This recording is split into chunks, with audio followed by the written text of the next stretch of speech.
নমস্কার বন্ধুরা, আপনার কাছে যদি এখনও পর্যন্ত এরকম নতুন ভোটার কার্ড না থাকে, আপনি যদি সেই আগের মতোই পুরাতন ভোটার কার্ড ব্যবহার করেন, তাহলে আপনি কিন্তু চাইলেই আপনার হাতের ফোনটা থেকেই মাত্র 1 মিনিটের মধ্যেই গভর্নমেন্ট ওয়েবসাইট থেকে এরকম একটি নতুন ভোটার কার্ড আপনি ডাউনলোড করে নিতে পারবেন।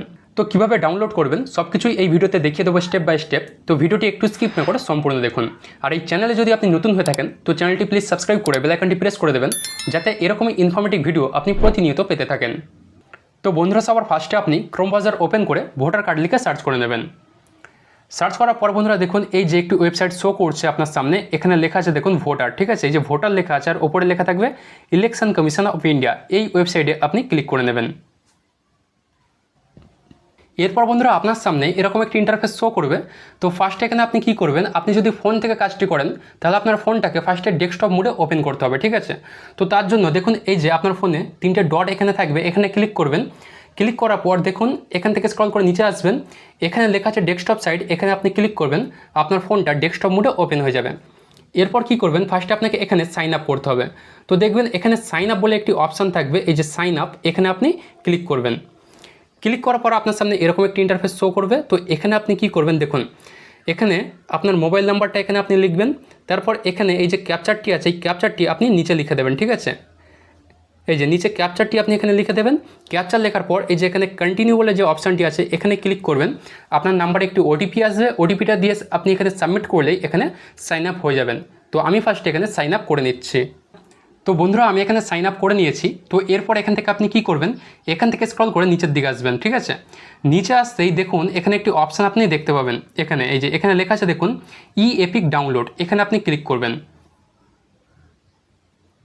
এরপর আপনার সামনে এরকম একটি ইন্টারফেস শো করবে। তো এখান থেকে আপনি কি করবেন, দেখুন এখানে লেখা আছে এন্টার এপিক নাম্বার, এখানে আপনি আপনার ভোটার কার্ডের নাম্বারটি লিখে দেবেন। আর নিচে দেখুন এখানে লেখা আছে সিলেক্ট স্টেট, এখান থেকে আপনি আপনার স্টেটটা সিলেক্ট করে নেবেন, ঠিক আছে। তো আমি এই দুটো এখানে ফিল করে দিচ্ছি। তো বন্ধুরা আমি এখানে ভোটার কার্ডের নাম্বার আর এখান থেকে স্টেট সিলেক্ট করে নিয়েছি। তো এরপর এখান থেকে কি করবেন, এই যে এখানে লেখা আছে সার্চ, এখানে আপনি ক্লিক করবেন। এরপর বন্ধুরা আপনার ভোটার কার্ডের সমস্ত ডিটেলস এখানে শো করবে। তো এখান থেকে আপনি কি করবেন, দেখুন এখানে লেখা আছে সেন্ড ওটিপি, এখানে আপনি ক্লিক করবেন। তো এখানে একটা কথা ফার্স্টে বলে রাখি, আপনি যদি আপনার ফোন থেকে ভোটার কার্ড ডাউনলোড করতে চান তাহলে অবশ্যই আপনার ভোটার কার্ডের সাথে আপনার ফোন নাম্বারটা লিঙ্ক থাকতে হবে, ঠিক আছে। আর যদি আপনার ভোটার কার্ডের সাথে আপনার ফোন নাম্বারটা লিঙ্ক না থাকে তাহলে কি করবেন, আমি অলরেডি এই বিষয়ে একটি ভিডিও বানিয়ে রেখেছি, সেখানে আমি দেখিয়েছি যে আপনি ভোটার কার্ডের সাথে আপনার ফোন নাম্বারটা কীভাবে লিঙ্ক করবেন। তো সেই ভিডিওটির লিঙ্ক আমি এই ভিডিওটির ডেসক্রিপশন বক্সে দিয়ে রেখেছি, সেখান থেকে আপনি ভিডিওটি আগে দেখে নেবেন। তো এরপর এখান থেকে আপনি সেন্ড ওটিপিতে ক্লিক করবেন। এরপর আপনার নাম্বারে একটি ওটিপি আসবে, ঠিক আছে।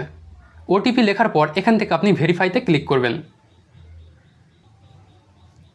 তো বন্ধুরা এরপর দেখুন ফাইনালি আপনার সামনে এই ইন্টারফেসটা শো করবে। এখানে কী লেখা আছে দেখুন, এখানে লেখা আছে ডাউনলোড ই এপিক, এখানে আপনি ক্লিক করবেন। ক্লিক করা মাত্রই আপনার ভোটার কার্ডটা আপনার ফোনে অটোমেটিক ডাউনলোড হয়ে যাবে। এরপর আপনি আপনার ফোনের ফাইল থেকে গিয়ে আপনার ভোটার কার্ডটা আপনি দেখে নিতে পারেন। তো বন্ধুরা এটাই ছিল ভিডিওটির মূল বিষয়। ভিডিওটি কেমন লাগলো কমেন্ট করে অবশ্যই জানাবেন। আর এই ভিডিওটি যদি আপনার একটু কাজে এসে থাকে তাহলে ভিডিওতে একটি লাইক দিয়ে এই চ্যানেলটি অবশ্যই সাবস্ক্রাইব করে নেবেন, যাতে এরকমই ইনফরমেটিভ ভিডিও আপনি প্রতিনিয়ত পেতে থাকেন।